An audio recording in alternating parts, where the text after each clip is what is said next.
Preparación, liderazgo y compromiso es lo que necesitamos para llevar a todo el mundo las buenas nuevas de salvación.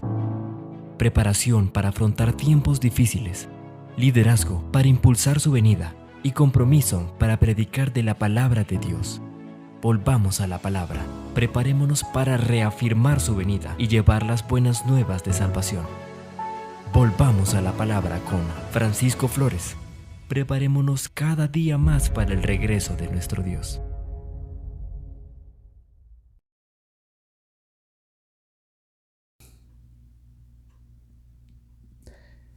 Es mi privilegio poderles tener de vuelta en su programa Volvamos a la Palabra. Estamos estudiando el Evangelio de Lucas y ha sido una jornada bastante interesante y muy instructiva, muy informativa, muy espiritual. Hemos aprendido grandes lecciones del Evangelio de Lucas y vamos a continuar estudiando el Evangelio. Les damos la bienvenida a todos ustedes. Espero con la ayuda del Señor que podamos tener un buen rato, un buen momento mientras estudiamos. Y quiero recordarles que inviten a sus amigos, compartan estos mensajes con sus amigos, pídanles que se suscriban al canal Frank Flores Bible para que puedan ver la serie del Evangelio de Lucas y otros sermones y otras predicaciones que existen allí, que hay allí. Allí también tenemos las doctrinas de la iglesia, una presentación especial acerca de todas las doctrinas y creencias de la iglesia adventista. Así que también como tenemos algunos otros mensajes que valen la pena, podrían valer la pena para usted mirarlos y discutirlos con otros amigos, compañeros, compartirlos, etc. Frank Flores Bible. No lo olvide, suscríbase al canal, denle un like, haga las preguntas, haga comentarios, como usted desee. Vamos entonces a orar para continuar con el estudio del Evangelio. Querido Padre, muchas gracias te damos por la grandiosa oportunidad que tenemos de estudiar tu palabra, de meditar en tus pensamientos, Señor, en aquellas cosas que tú dejaste para nosotros, a fin de que nos instruyésemos en ellas y también podamos compartir con amigos, con otras personas que estén ansiosos, deseosos de escuchar tu palabra. Pedimos, por lo tanto, la presencia del Espíritu Santo. Que el Espíritu Santo pueda venir, pueda iluminar nuestra mente, pueda iluminarnos en el sentido de fortalecer nuestra memoria para recordar los textos, para recordar los pasajes.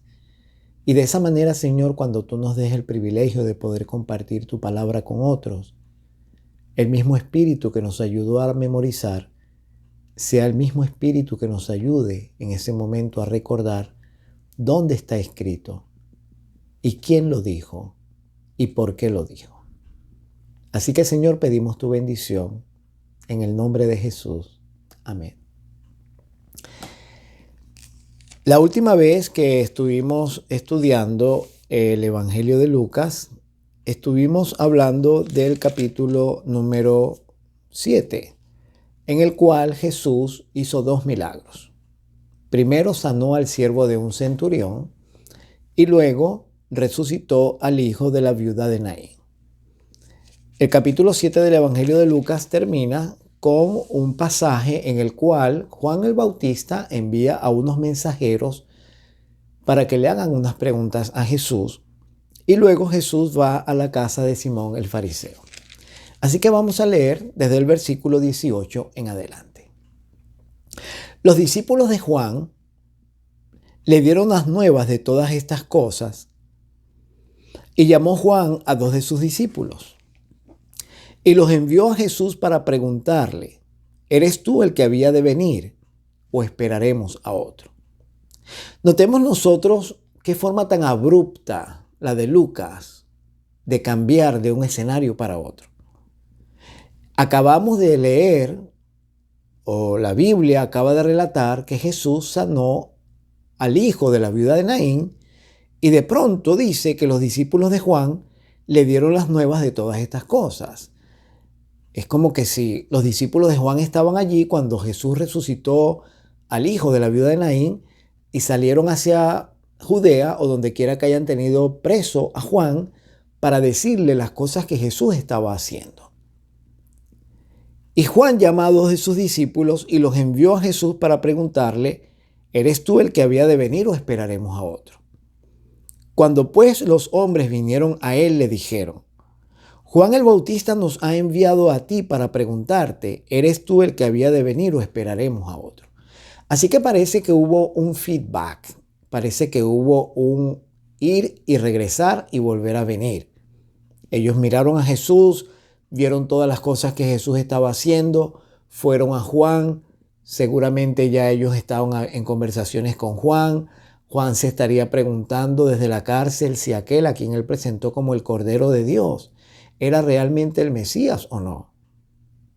Es interesante porque Juan mismo había dicho que el Señor le dijo: aquel sobre quien veas descender el Espíritu y que permanece sobre él, ese es el que bautiza con el Espíritu Santo. Y él mismo dio testimonio y él dijo: y yo lo he visto y declaro que este es Jesús, el Hijo de Dios. Ahora Juan está en la cárcel, está preso y ahora pareciera como que la duda lo asalta y entonces envía mensajeros a Jesús para preguntarle otra vez si él es el que había de venir o no. Esa situación debería ponernos a nosotros en alerta. Porque imagínense, Juan vio con sus propios ojos cuando el Espíritu Santo descendió como paloma sobre Jesús y escuchó la voz del Padre diciendo: este es mi Hijo amado en quien tengo complacencia. Cuando estaba preso, el diablo lo asaltó con la duda y la situación de Juan en la cárcel debe haber sido de tal naturaleza que la duda y seguramente también la depresión lo tomaron y entonces hicieron de él todo un escollo mental, toda una confusión mental, y Juan quiere estar seguro que aquel a quien él bautizó es realmente el Mesías, el Cordero de Dios que quita el pecado del mundo. Así que cuando los discípulos le traen las noticias a Juan de todo lo que está haciendo Jesús, Jesús los envía de vuelta a él para preguntarle si él es el que había de venir. Y dice la Biblia que cuando los hombres vinieron a él le dijeron: Juan el Bautista nos ha enviado a ti para preguntarte: ¿eres tú el que habías de venir o esperaremos a otro? Ese es el versículo 20. En esa misma hora sanó a muchos de enfermedades y plagas y de espíritus malos y a muchos ciegos les dio la vista. Como vemos, Jesús no respondió directamente a la pregunta de estos 2 discípulos, sino que les mostró con hechos lo que a él había venido a hacer. Debemos nosotros, retomando el asunto de la duda de Juan, pensar que no importa cuán profunda sea nuestra comunión con el Señor, eso no nos hace a nosotros infalibles de caer en la duda o en el pecado. Debemos estar alertas. Pero es muy importante, mi querido hermano, amigo, que nosotros tengamos fe y que esa fe sea inamovible. Vamos a ir al libro de San Mateo por un momento.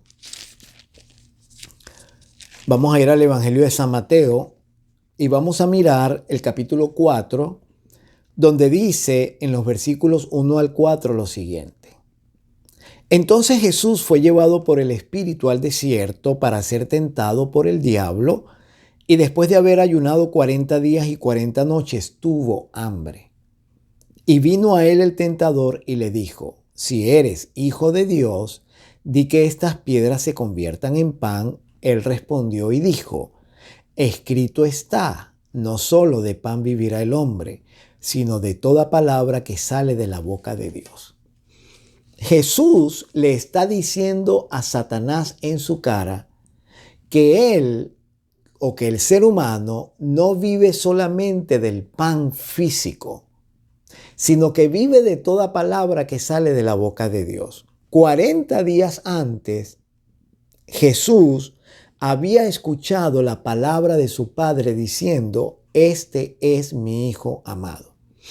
Ahora él está en una situación completamente diferente, porque ahora está solo en el desierto.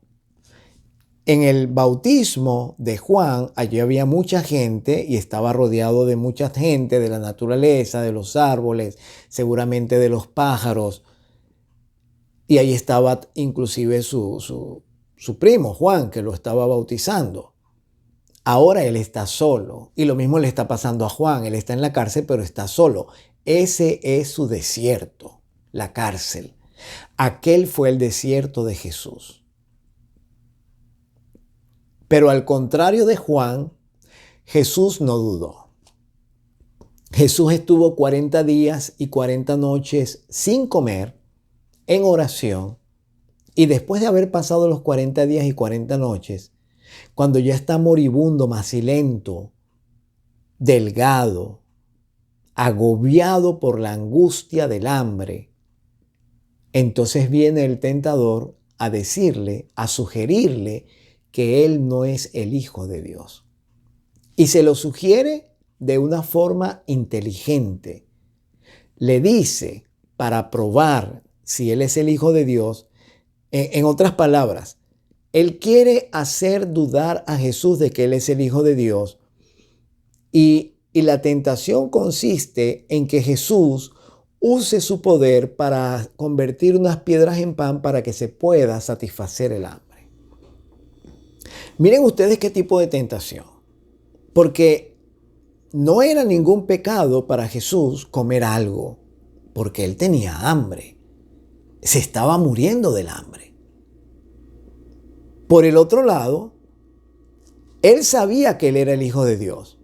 Si él hacía caso al diablo, le estaba dando la razón al diablo que él dudaba que fuese el Hijo de Dios. Y además, convertir las piedras en pan iba a ser un milagro personal, una satisfacción de su apetito.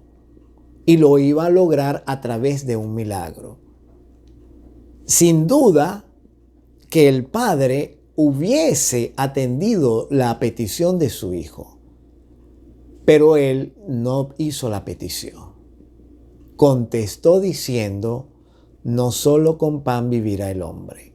Y ese versículo lo sacó del Antiguo Testamento, de la palabra.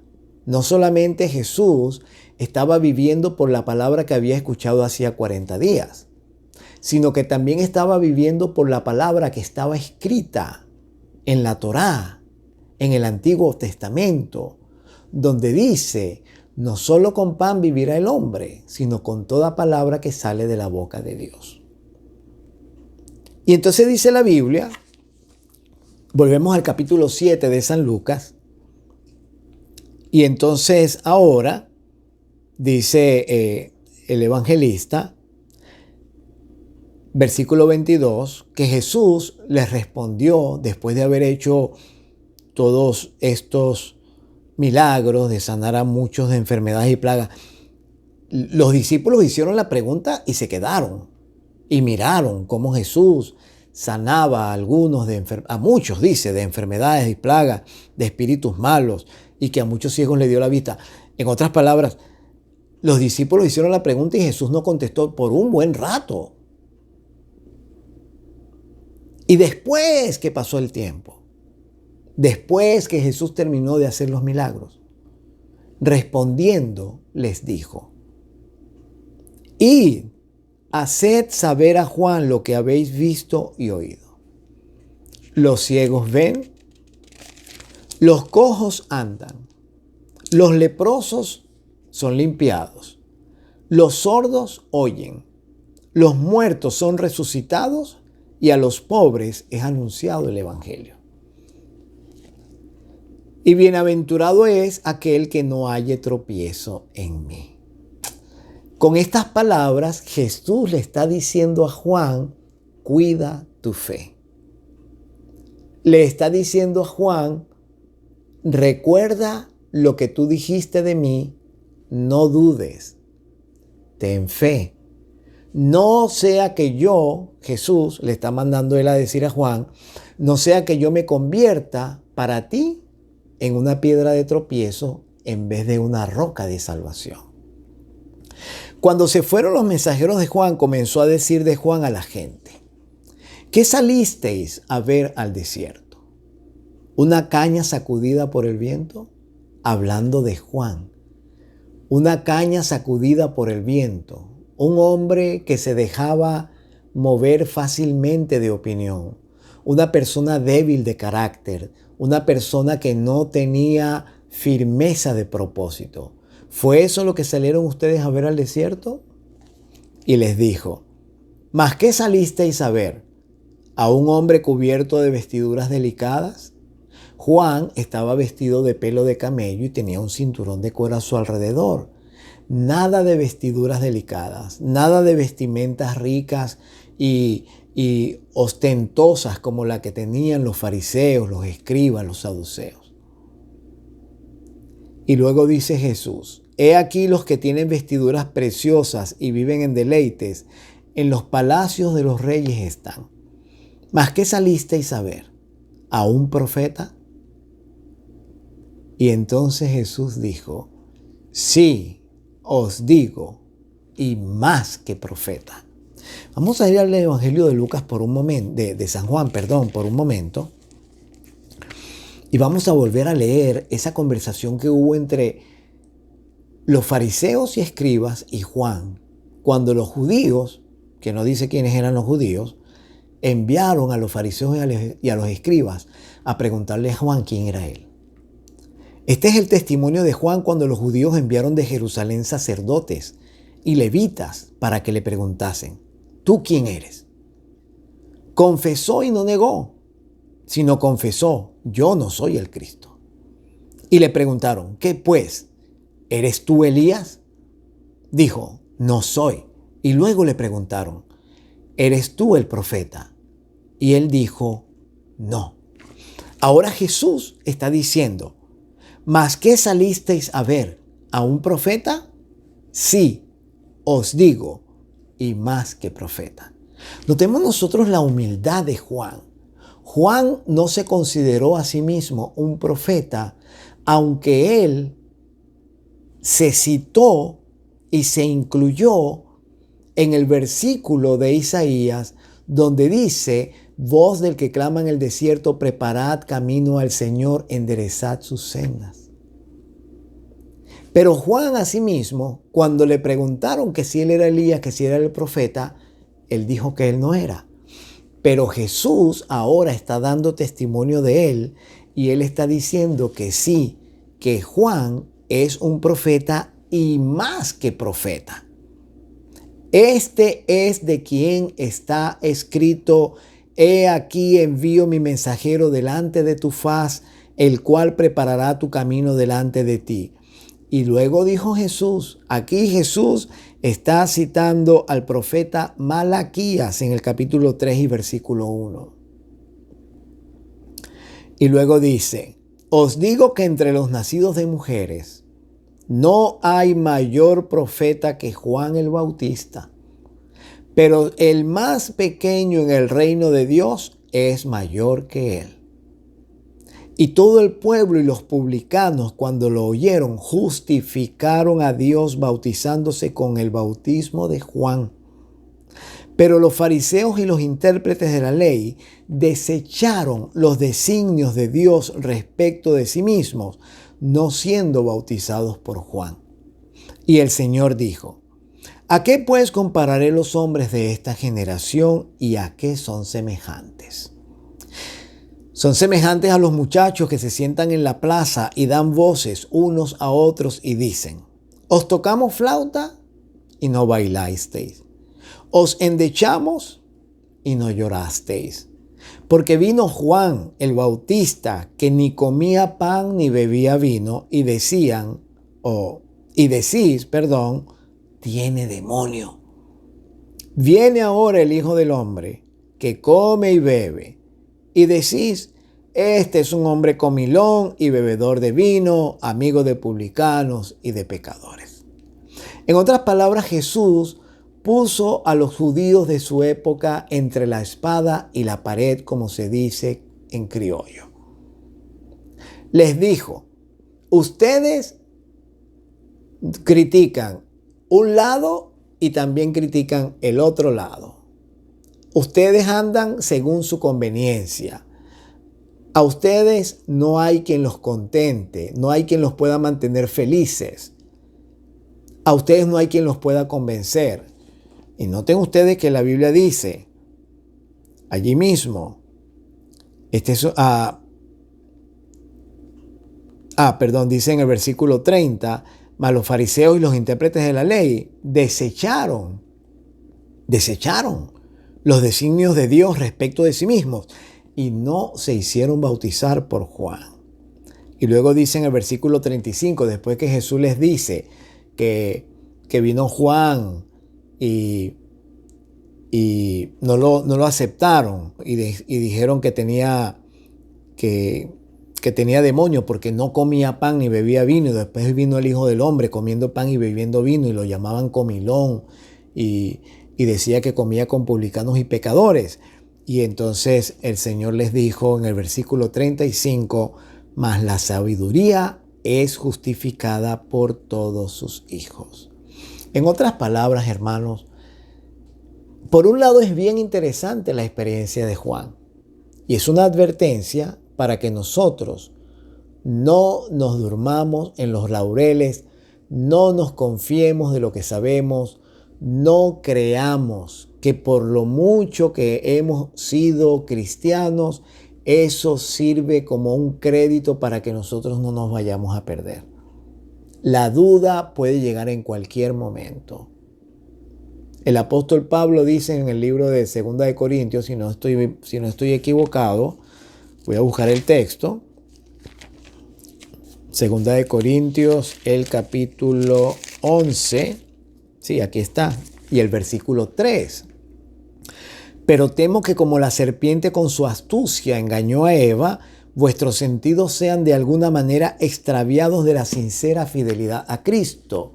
Quiere decir, hermanos, que si Eva fue engañada por la serpiente y Eva estaba recién creada y Eva tenía toda su capacidad intelectual al 100%, ¿qué quedará en nosotros? Por eso es importante que nosotros a diario nos mantengamos en comunión y creamos en la palabra tal como está y tengamos fe, aunque no veamos, aunque no sintamos, aunque no experimentemos, tengamos fe en la palabra de Dios, confiemos plenamente en sus promesas, aunque no veamos resultados, tengamos fe. Porque Dios es fiel y Él no deja que su palabra caiga vacía. Luego sigue diciendo el Evangelio de Lucas en el capítulo 7, uno de los fariseos rogó a Jesús que comiese con él y habiendo entrado en casa del fariseo se sentó a la mesa. Entonces una mujer de la ciudad que era pecadora, al saber que Jesús estaba a la mesa en casa del fariseo, trajo un frasco de alabastro con perfume y estando detrás de él a sus pies llorando, comenzó a regar con lágrimas sus pies y los enjuagaba con sus cabellos y besaba sus pies y los ungía con el perfume. Cuando el fariseo vio esto, el que lo había invitado, dijo dentro de sí, si fuese profeta, conocería quién y qué clase de mujer es la que lo toca, que es pecadora.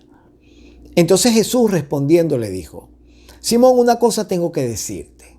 Y él dijo, di, maestro. Un acreedor tenía 2 deudores. El uno le debía 500 denarios y el otro 50. Y no teniendo ellos con qué pagar, perdonó a los 2. Así que dime, ¿cuál de ellos va a amar más a este acreedor? Y respondiendo Simón, el fariseo, dijo: pues yo pienso que aquel a quien perdonó más. Y él le dijo: rectamente has juzgado. Y vuelto a la mujer, le dijo a Simón: ¿ves a esta mujer? Yo entré en tu casa y no me diste agua para lavarme los pies, pero ella ha regado mis pies con lágrimas y los ha enjuagado con sus cabellos. No me diste beso, pero esta, desde que entré, no ha dejado de besar mis pies. No ungiste mi cabeza con aceite, pero ella me ha ungido con perfume mis pies. Por lo cual te digo que sus muchos pecados le son perdonados, porque amó mucho. Pero aquel a quien se le perdona poco, poco ama. Y a ella le dijo: tus pecados te son perdonados. Y los que estaban juntamente sentados a la mesa comenzaron a decir entre sí: ¿quién es este que también perdona pecados? Pero él le dijo a la mujer: tu fe te ha salvado. Ve en paz. Qué interesante esta anécdota de la vida de Jesús. A través de los años de estudio de la Biblia, he sacado una conclusión con respecto a algunas frases bíblicas y voy a compartir una de ellas con ustedes ahora mismo. Cuando en la Biblia alguien se sienta, es porque va a venir un juicio inmediato. Por ejemplo, Abraham estaba sentado al frente de su tienda cuando llegaron los tres mensajeros, los tres mensajeros celestiales. Lot estaba sentado a la puerta de la ciudad cuando le llegaron los dos ángeles. En ambos casos hubo un juicio. Booz le pidió a los ancianos de la ciudad que se sentaran para poder dilucidar el juicio que se iba a hacer sobre las tierras de Elimelec, a ver si aquel pariente lejano las iba a tomar o no en frente de los ancianos. Hubo un juicio. En Daniel capítulo 7, el anciano de día se sienta y se abren los libros y hay un juicio. En cada ocasión de la Biblia donde alguien se sienta, hay un juicio. Y ahora viene Jesús, dice la Biblia, y es que la Biblia lo especifica. Habiendo entrado a la casa del fariseo, se sentó a la mesa. Entonces dice que en ese momento en que él se sienta, comienza esta mujer de la ciudad y luego hace otra vez la aclaración: era pecadora. Así que sabemos que va a haber un juicio hacia ella y va a haber un juicio hacia Simón. Y estos dos juicios van a tener resultados inmediatos.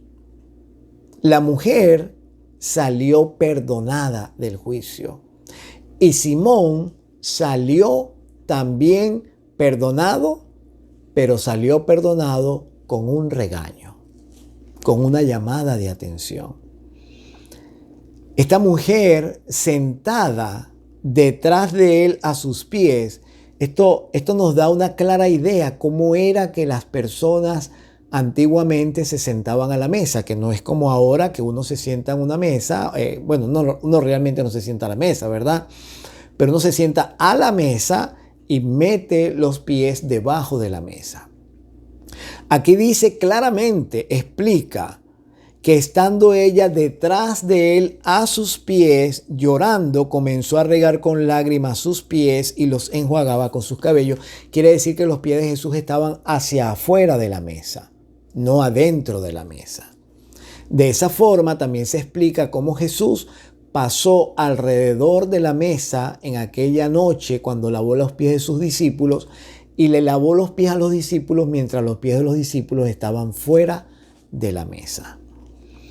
Y muy interesante que Jesús dice, después de darle a Simón el fariseo un resumen de lo que sucedió mientras él entró a su mesa, mientras él entró a su casa, etc., Él le dice, yo entré a tu casa y no me diste agua para lavarme los pies. Entonces entendemos que era una costumbre en el tiempo de Jesús que cuando alguien llegaba a la casa se le daba un lebrillo para que se lavara los pies y se quitara el polvo. Por eso había siervos o esclavos en algunas casas. Ellos hacían ese trabajo. No todo el mundo tenía esclavos, sino que las personas más pudientes eran las que se daban ese lujo. Y Simón, el fariseo, es uno de esos que tiene capacidad y seguramente tenía siervos. Y Jesús le dice, yo entré a tu casa y no me diste agua para mis pies, pero esta ha regado mis pies con lágrimas y los ha enjugado con sus cabellos. En otras palabras, con las lágrimas mojó sus pies y con los cabellos los secaba. Esta mujer está soltando todo su dolor, toda su angustia, todo su pesar, sus pecados, los está derramando literalmente a los pies de Jesús. Por eso, si alguna vez has escuchado esa frase, trae tus pecados a los pies de Cristo, no es que literalmente nosotros vamos a los pies de Jesús a llevarle nuestros pecados, pero esa expresión está sacada de la Biblia, del ejemplo de esta mujer que no tiene nombre en Lucas, de esta mujer pecadora, como la llaman, que lloró y con sus lágrimas regaba los pies de Jesús y con su cabello los secaba. Podemos imaginarnos cuánto habrá llorado esta mujer. Y dice la Biblia, no me diste beso. Aquí ahora el Señor nos da también otra idea de las costumbres culturales de sus tiempos. Otra costumbre era saludar a los hombres o a las personas que entraban a la casa con un beso en la mejilla. Por eso el apóstol Pablo, por allá en una de sus cartas, dice, saludad a todos con ósculo santo, refiriéndose al beso. Dice, no me diste beso, pero esta desde que entré no ha cesado de besar mis pies. Es una cosa bien interesante lo que esta mujer está haciendo.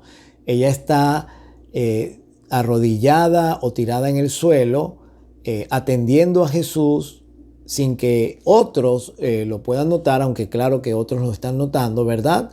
Pero como está detrás de Jesús, solamente la pueden ver aquellos que están cerca de él. Y Simón, que fue el que invitó a Jesús, con toda seguridad debió haber estado sentado al lado de Cristo. Y entonces le dice, no ungiste mi cabeza con aceite, pero está ungido con perfume mis pies. Ahora entendemos que habían ciertas costumbres culturales en los tiempos de Cristo que no son familiares para nosotros, porque en los países occidentales ninguna de estas cosas se acostumbra. Se les daba agua para lavarse los pies, se les ungía el cabello con aceite y además de eso los hombres se saludaban con un beso en la mejilla.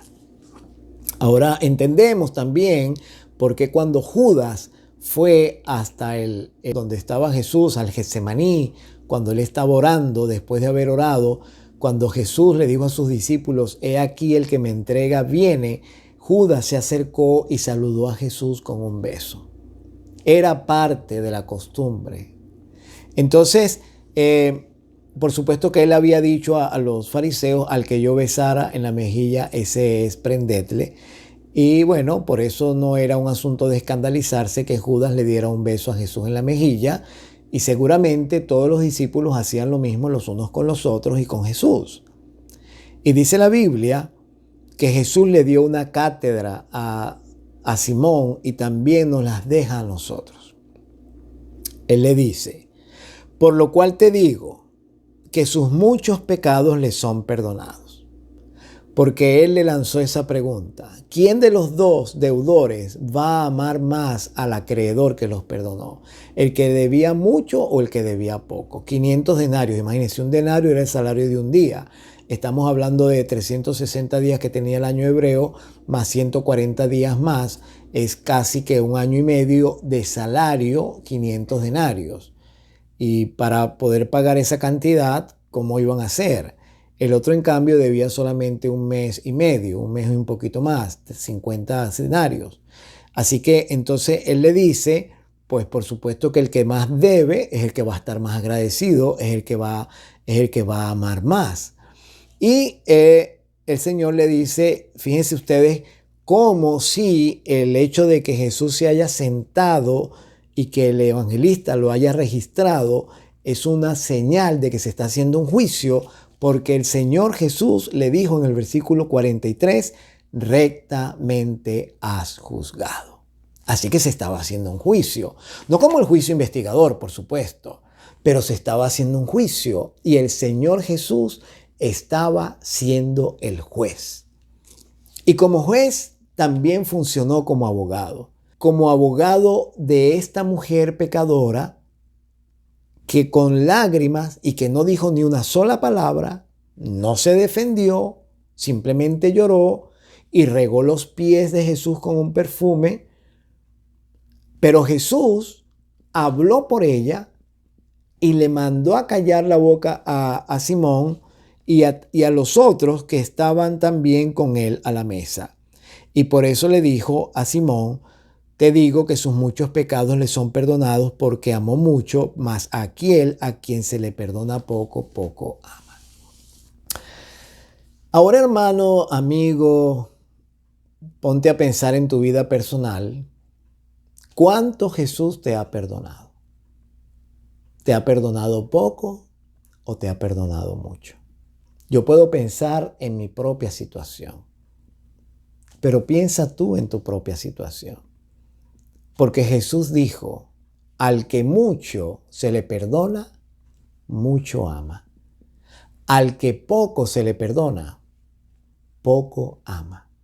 Si tú piensas que el Señor Jesús te ha perdonado poco, necesitas revisar de nuevo tu vida espiritual y pensar que podrías estar equivocado. Porque no hay un solo ser sobre esta tierra a quien el Señor haya perdonado poco. En otras palabras, Jesús está diciendo, todos debemos amarle mucho, porque mucho Él nos ha perdonado. Bendito sea Dios por Jesucristo, que perdona nuestros pecados y nos motiva a amarle por ese gran sacrificio que hizo por nosotros en la cruz y por haber decidido descender a este mundo para salvarnos y perdonarnos. Vamos a orar. Te damos muchas gracias, Padre Celestial, por Jesús, por su sacrificio, por su amor, porque nos ha perdonado mucho y nos motiva a amarle mucho. Gracias, Padre, por esta anécdota de su vida, en la cual él va a la casa de Simón el fariseo y sucede esta historia tan interesante de la mujer con ese frasco de alabastro que también lloró a sus pies suplicando perdón sin ni siquiera hablar. Tú la perdonaste a ella como nos has perdonado a nosotros y como siempre estás dispuesto a perdonarnos. Señor, ayúdanos a entender la maravilla del perdón para que nuestro amor por ti crezca más y más cada día. Lo pedimos en el nombre de Jesús. Amén. Muy bien, mis queridos. Hoy aprendimos grandes lecciones.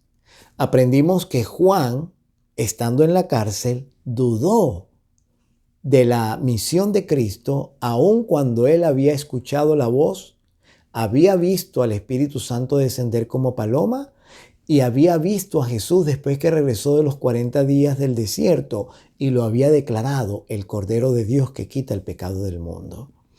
Hemos aprendido la lección que no debemos confiarnos, porque dice el apóstol Pablo, el que cree está firme, mire que no caiga. Y luego vimos también la experiencia, la anécdota de Jesús cuando Simón el fariseo lo invitó a cenar y el hecho de que Jesús sentarse a la mesa era una indicación de juicio y cómo Simón mismo dio por así decirlo, él decretó lo que había de suceder en el juicio y el Señor le dijo rectamente ha juzgado. Pidamos al Señor que nos ayude a entender que hemos sido perdonados grandemente por su misericordia, de tal manera que nuestro amor hacia Él pueda crecer cada día más y más. Amén y amén. No olvides, suscríbete a mi canal de YouTube Frank Flores Bible, riega la voz, comparte el video y también sígueme en mis páginas de Facebook e Instagram Frank Flores Bible. Que tengamos un día excelente y que tengamos unos días por venir excelentes. Nos volveremos a ver muy pronto en la siguiente entrega del Evangelio de Lucas. Bendiciones para todos.